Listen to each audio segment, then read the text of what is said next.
Jesus' life on earth was a life of prayer. This is how he received strength and wisdom to sustain him in the work and to keep him from temptation. After eating the Passover supper with his disciples, Jesus went with them to the Garden of Gethsemane, where he often went to pray. And as he walked, he would talk with them and he taught them. But then as they neared the garden, he became strangely silent. You see, all his life, Jesus lived in the presence of his Father.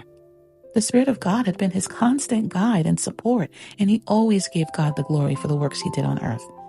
But that terrible night of agony for the Savior began as they neared the garden. It seemed that the presence of God, which had been his constant support, was no longer with him. He was beginning to feel what it was to be shut out from the Father. The sins of the world was now laid upon him, and they seemed even more than he could bear. The guilt of sin was so terrible, he was even tempted to fear that God could no longer love him. As they neared the garden, Jesus left all the disciples except Peter, James, and John.